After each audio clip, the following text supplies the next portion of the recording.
नमस्कार साथियों, मैं डॉक्टर अमित रंजन एक बार फिर से आप सबका अपने YouTube चैनल बीपीएससी जोन पर स्वागत करता हूं। आज हम लोग जिस विषय पर चर्चा करने वाले हैं वह है देवनागरी लिपि। यह जो वीडियो है यह पार्ट 2 है। इसके पार्ट 1 में हम लोगों ने देखा था देवनागरी लिपि का विकास, उसकी विशेषताएं अर्थात गुण एवं दोष। विशेषताओं के क्रम में हमने देखा था कि प्राचीन काल में 3 लिपियाँ थी, जो कि एक चित्रात्मक लिपि थी हड़प्पा काल की, एक खरोष्टी थी, एक ब्राह्मी थी। इसी ब्राह्मी से जो है देवनागरी लिपि का विकास हुआ था। ब्राह्मी के विकास के भी 3 चरण थे। पहला जो था पूर्व वैदिक काल से लेकर था जो 6ठी शताब्दी ईसा पूर्व तक था, दूसरा 6ठी शताब्दी ईसा पूर्व एवं तीसरा जो था कि वो गुप्त काल का था। हम लोग यहाँ देख रहे हैं देवनागरी लिपि का विकास, और इसी गुप्त काल में आगे चलकर जो है क्या है 6ठी शताब्दी ईस्वी में कुटिलाक्षरा लिपि का विकास हुआ। गुप्त काल में एक लिपि जो प्रचलित हुई गुप्त लिपि हुई, और इसी गुप्त लिपि से 6ठी शताब्दी में ईस्वी में चलकर कुटिलाक्षरा लिपि का विकास हुआ। इसी कुटिलाक्षरा से देवनागरी का आगे चलकर विकास हुआ। तो हमने देखा था देवनागरी लिपि का विकास, इसकी हमने विशेषताएं देखी थी और दोष देखे थे पिछले वीडियो में। विशेषताएं इसकी क्या थी कि इसमें जो है प्रत्येक ध्वनि के लिए एक ही वर्ण है। इसके साथ ही साथ प्रत्येक वर्ण के से जो है एक ही ध्वनि उच्चारित होती है। इसमें जो लिखा जाता है वही बोला जाता है, वही टाइप भी किया जाता है। इसमें कोई साइलेंट लेटर, साइलेंट वर्ड का कोई कॉन्सेप्ट नहीं है, जैसे कि अंग्रेजी में होता है सांगपो में टी, जार में का अलग स्पेलिंग, लेफ्टिनेंट का लेफ्टिनेंट, इस तरह से इसमें कॉन्सेप्ट नहीं है। इसके साथ ही साथ देवनागरी लिपि की और भी कई विशेषताओं को हमने देखा था। वो आप हमारे इस वीडियो के जो अभी नया वीडियो मैं अपलोड कर रहा हूँ उसमें मैं लिंक दे दूँगा, उसमें डिस्क्रिप्शन बॉक्स में आप उसे देख लीजिएगा। इसी क्रम में हमने आगे देखा था कि देवनागरी लिपि की अपनी कुछ सीमाएं भी थी, कुछ दोष भी था। जैसे कि जो है ये त्वरा लेखन के लिए इस लिपि को उपयुक्त नहीं माना जाता है, यानी कि इसमें जो है ऊपर नीचे दाएं बाएं हर तरफ रेफ लगाया जाता है, और इससे होता क्या है कि त्वरा लेखन की दृष्टि से जो है ये उपयुक्त नहीं हो पाता है। 403 का फॉन्ट टाइपिंग में भी इसको बनाना पड़ता है, तो त्वरा लेखन की दृष्टि से यह उपयुक्त नहीं है। साथ ही साथ इसमें और भी कई समस्याएं थी, टाइपिंग में भी इसमें समस्याएं आती थी। तो इन सब समस्याओं को दूर करने के लिए देवनागरी लिपि में सुधार के विभिन्न जो है प्रयास किए गए, विविध प्रस्ताव दिए गए। तो आज हम लोग इसी पर चर्चा करेंगे। इसमें जो सबसे पहला जो प्रयास किया था वह बाल गंगाधर तिलक ने किया था। लोकमान्य बाल गंगाधर तिलक ने इसमें प्रयास किया था। वो जो केसरी पत्र निकालते थे तो उसमें जो है 403 फॉन्ट हमने दोष में देखा था कि टाइपिंग के क्रम में 403 फॉन्ट रखना होता था। तिलक ने क्या किया कि इन फॉन्टों में कटाई छटाई करते करते क्या है उसको 190 टाइप तक ले आए। उस 403 वाले टाइप को 190 टाइप तक ले आए और इसे तिलक फॉन्ट के नाम से जाना गया। तो पहला सुधार का प्रयास यह था। उसके बाद जो है सावरकर बंधुओं ने क्या किया, दूसरा जो है सावरकर बंधुओं ने अ की 12 खड़ी सुझाई। हम लोग अभी तक क्या देखते हैं कि ऐसे लिखते हैं अ, आ, ये तो ठीक है, ई। सावरकर बंधुओं ने क्या किया कि उन्होंने कहा अ आ ठीक है, सब कुछ अ से ही लिखेंगे। फिर ई के लिए भी उन्होंने इस तरह से, तो सावरकर बंधुओं ने ऊ के लिए भी क्या था, ये सावरकर बंधुओं ने क्या किया कि अ की 12 खड़ी, सारा कुछ अ से ही, अ की 12 खड़ी उन्होंने विकसित की। और यह जो है उस समय काफ़ी पॉपुलर हुआ, प्रचलित हुआ। महात्मा गांधी तक ने इसको अपनाया। हरिजन पत्रिका जो निकालते थे वो, उसमें इसका प्रयोग किया जाता था। तो दूसरा प्रयास यह हुआ। उसके बाद जो है श्याम सुंदर दास जी ने क्या सुझाव दिया कि अंग, य जो इत्यादि हैं वो उसके स्थान पर क्या किया जाए, अनुस्वार का प्रयोग किया जाए। अंग, य इत्यादि न लिखकर अनुस्वार का उसके स्थान पर प्रयोग किया जाए।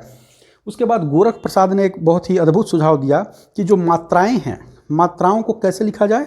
तो कोई भी शब्द है, तो कोई भी व्यंजन है तो व्यंजन के बगल में उसको हटाकर दाहिनी तरफ जो है मात्राओं को लिखा जाए। जैसे मान लिया कि हम लोग लिखते हैं कुत्ता, तो इस तरह से लिखते हैं क के नीचे कु ता। लेकिन उन्होंने क्या सुझाव दिया, उन्होंने सुझाव दिया कि इस तरह से मात्राएं जो हैं क्या है अलग हटाकर उनको दाहिनी तरफ लगाया जाए। यह सुझाव किसका था, यह सुझाव था काशी के श्रीनिवास का। इन्होंने कहा कि मात्राओं को जो है, गोरख प्रसाद का, कि उसको जो है अलग हटाकर लिखा जाए।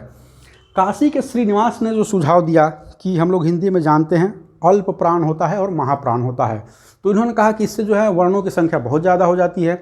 तो वर्णों की संख्या कम करने के लिए इन्होंने कहा कि अल्प प्राण के नीचे कोई प्रतीक चिन्ह लगा दिया जाए, और ये प्रतीक चिन्ह इन्होंने यह लगाया था एस जैसा, जैसे हम ओम में जो बोलते हैं तो ये वाला आता है ना, तो इन्होंने कहा कि अल्प प्राण के नीचे कोई चिन्ह लगा के उसे महाप्राण बना दिया जाए। इससे क्या होगा कि वर्ण जो है हिंदी वर्णमाला में देवनागरी लिपि में वो क्या है, घटेंगे। तो यह जो थे आरंभिक प्रयास थे, ये आरंभिक देवनागरी लिपि में सुधार के आरंभिक प्रयास थे। यहाँ पर आप लोगों ने यहाँ ध्यान दिया होगा कि ये सारे जो प्रयास हैं वो क्या हैं, सब अक्षरों की संख्या घटाने का ही है। तो सारे सुधार के प्रयास आगे भी जो किए गए अक्षरों की संख्या को घटाने के लिए एवं एक रूपता लाने के लिए किए गए। यह आरंभिक प्रयास हुआ। उसके बाद क्या हुआ कि हिंदी साहित्य सम्मेलन जो है, हिंदी साहित्य सम्मेलन का इंदौर में अधिवेशन हुआ 1935 ईस्वी में। इस अधिवेशन की जो में थे तो इसमें एक नागरी लिपि सुधार समिति का गठन किया गया और इसमें जो सभापति थे महात्मा गांधी और उसके जो संयोजक थे वो थे काका कालेलकर संयोजक, सभापति महात्मा गांधी।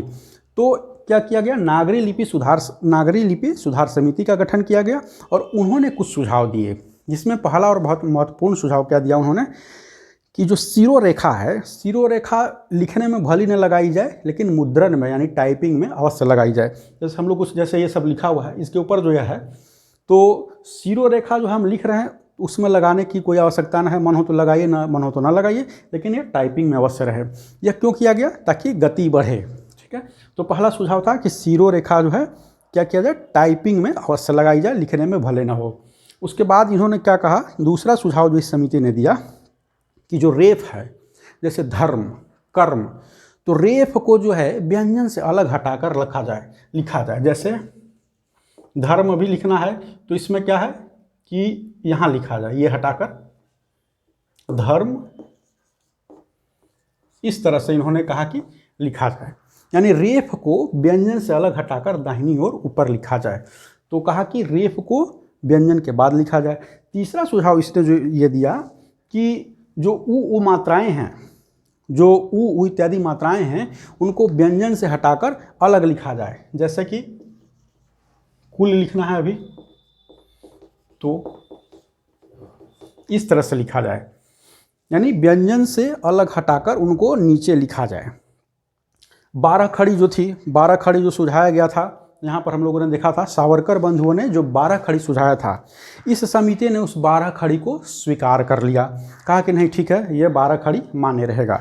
विराम चिन्हों के विषय में इस समिति ने कहा कि पहले से जो विराम चिन्ह चले आ रहे हैं वो सही हैं, यानी वही मान्य हैं। उन विराम चिन्हों में इन्होंने कोई फेरफार नहीं किया इस समिति ने। इस समिति के ये कुछ महत्वपूर्ण सुझाव थे। इसके अतिरिक्त इन्होंने एक दो सुझाव और दिए। जो ध और भ हम लोग लिखते हैं उसमें इस समिति ने कहा कि गुजराती घुंडी लगाई जाए। ये गुजराती घुंडी क्या है, ये ऐसे है, ध और भ इस तरह से लिखते हैं, तो इसमें जो ये लग जाता है यही है गुजराती घुंडी। तो इन्होंने, इस समिति ने कहा कि ध और भ में जो है गुजराती घुंडी लगाई जाए। इसके अतिरिक्त इस समिति ने यह भी सुझाव दिया कि कोई भी व्यंजन संयोग जो है ऊपर नीचे ना हो। जैसे कि च, कच्चा हम लोग लिखते हैं तो इस तरह से न लिखा जाए, कोई भी व्यंजन संयोग ऊपर नीचे ना हो। तो यह 1935 में महात्मा गांधी के सभापतित्व में काका कालेलकर जिसके संयोजक थे, नागरी लिपि के सुझाव के लिए एक समिति का जो गठन किया गया था, उसने ये कुछ महत्वपूर्ण सुझाव दिए। इन सुझावों के संदर्भ में हुआ यह कि काशी नागरी प्रचारणी समिति ने जो है इस सुझाव में एक दो सुझाव को खारिज कर लिया, उसने नहीं माना। जैसे कि अ की जो 12 खड़ी थी, अ की 12 खड़ी जो सुझाई गई थी सावरकर बंधुओं के द्वारा, यहाँ पर एक दूसरे से जोड़ते चलेंगे। अ की 12 खड़ी सावरकर बंधुओं ने सुझाया, इन्होंने मान लिया, 1935 वाले समिति ने मान लिया, महात्मा गांधी वाली ने कि हाँ ठीक है। लेकिन नागरी लिपि प्रचारणी समिति ने कहा ना, ये भ्रामक है, हम इसको नहीं मानेंगे, और उसको उन्होंने क्या किया कि खारिज कर दिया। और क्या हुआ, तो फिर विवाद की स्थितियां पैदा हुई। तो 1947 में फिर से एक समिति का गठन किया गया। उत्तर प्रदेश सरकार द्वारा आचार्य नरेंद्र देव की अध्यक्षता में नागरी लिपि के सुधार के लिए एक समिति का गठन किया गया और इस समिति ने भी अपने कुछ सुझाव दिए। इस सुझाव में क्या था कि सिरोरेखा अवश्य लगाई जाए। पहले ने कहा था गांधी जी वाले ने कि लिखने में न भले लगे लेकिन टाइपिंग में हो। इस समिति ने आचार्य नरेंद्र देव की अध्यक्षता में जो समिति बनी, इसने कहा सिरोरेखा लिखने में, मुद्रण में हर जगह लगाई जाए और वो लगानी चाहिए। 12 खड़ी को इसने भी कहा ना, ये भ्रामक है, जिसका विरोध नागरी प्रचारणी सभा कर रहा था। 12 खड़ी को नहीं माना वो।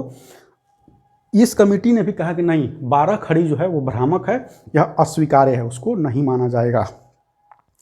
और श्रीनिवास ने जो एक सुझाव दिया था कि अल्प प्राण के नीचे एस लगाकर, कोई प्रतीक चिन्ह लगाकर उसको महाप्राण बना दिया जाए, इस समिति ने उसे भी खारिज कर दिया। बोला कि ना, अल्प प्राण के नीचे एस लगा के उसको महाप्राण नहीं बनाएंगे, इसको खारिज कर दिया गया। इस समिति ने एक और सुझाव दिया कि ये जो ड़ है, ड़ ये मराठी में मिलता है ड़, इस ड़ को जो है शामिल किया जाए, देवनागरी में इसको क्या किया जाए, शामिल किया जाए, वर्णमाला जो है उसमें ड़ को शामिल किया जाए। ये महाराष्ट्र राष्ट्र में बोलते हैं वहाँ बाड़ू, बालू वो अलग नहीं, वो बालू वाला नहीं, वो लोग बाड़ू बोलते हैं, बाड़ू, इस तरह से। तो यही ड़ है। तो इस ड़ को कहा गया कि वर्णमाला में शामिल किया जाए, इस समिति ने सुझाव दिए थे। इसके अतिरिक्त इसने क्या कहा कि जो कई हम लोग अक्षर देखते हैं जिनके लिखने में एक रूपता नहीं होती है, अलग अलग तरह से लिखा जाता है, तो एक रूपता लाने के लिए इसने कुछ मानक निर्धारित किए। तो अक्षर कौन से हैं जो अलग अलग ढंग से लिखे जाते हैं? तो ये अ है, झ है, ध है, भ है, त्र है।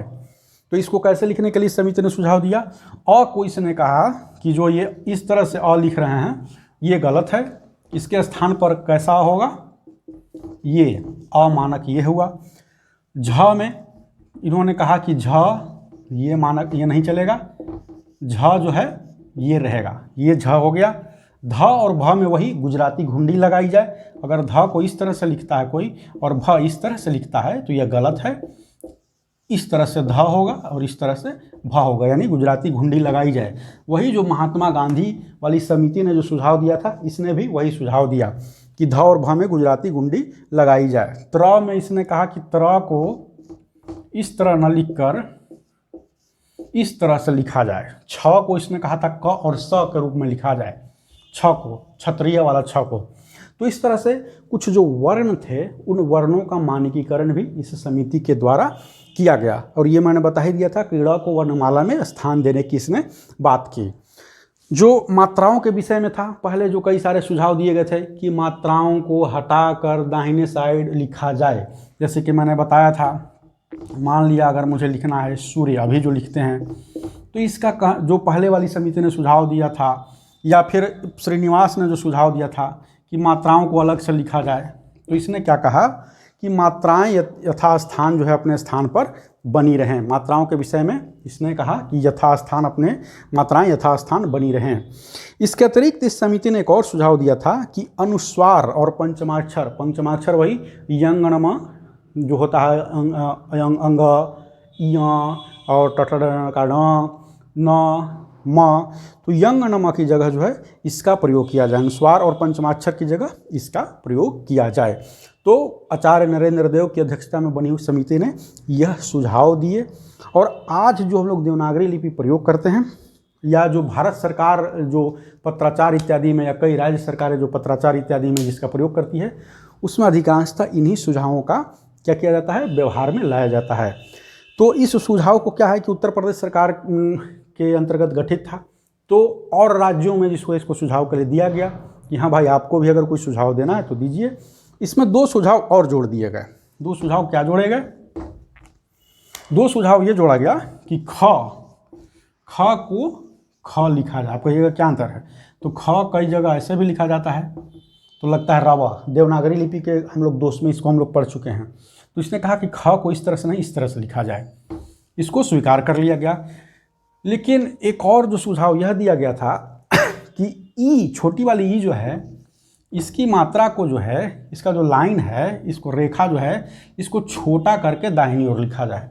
इस सुझाव का घनघोर विरोध किया गया और इसे नहीं माना गया। तो यह थे अभी तक का देवनागरी लिपि में सुधार के विभिन्न प्रस्ताव। इस दूसरे वीडियो में हम लोगों ने देखा। तो इस प्रकार से हम लोग देखते हैं कि देवनागरी लिपि जो है कमोवेश अब पूरी तरह से कंप्लीट हो चुका है। पहले वीडियो में हम देख चुके हैं देवनागरी लिपि का विकास कैसे हुआ, लिपि किसे कहते हैं, उसके दोष एवं गुण, और जो कुछ दोष थे उन दोषों के निराकरण के लिए किए गए विविध प्रस्ताव। शुरुआत में जो व्यक्तिगत स्तर पर किया गया, लोगों ने सुझाव दिया, उसके बाद जो है समिति बनाकर किया गया गांधी जी की अध्यक्षता में, काका कालेलकर की संयुक्तता में जो समिति बनी उसने सुझाव दिए। उसके बाद 1947 में जो है यूपी सरकार जो है आचार्य नरेंद्र देव की अध्यक्षता में समिति का गठन किया, उसने सुझाव दिए।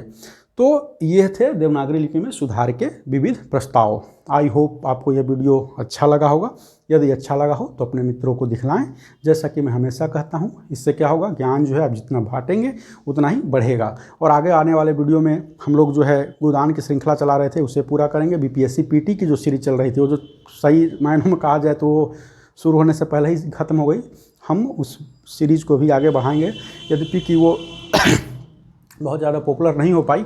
लेकिन मैं इस बात को दावे के साथ कह सकता हूँ कि वो जो मैंने प्रश्न जो हिस्ट्री वगैरह का जो मैंने लिया था वो विविध परीक्षाओं में जितने भी पूछे गए हैं सवाल, उन सबको कलेक्ट करके मैंने डिस्कशन करने का प्रयास किया था। और कई सारे सवाल उससे निश्चित रूप से लड़ेंगे क्योंकि प्रीवियस ईयर से क्वेश्चन आते हैं। तो मैं आगे वीडियो अपलोड करूँगा, आप जो लोग हैं उसे ज़रूर देखें। मैं दावे के साथ कह सकता हूँ कि आपको फ़ायदा अवश्य होगा। और अगर आपको यह वीडियो पसंद आया हो तो इसको लाइक करें, मेरे चैनल को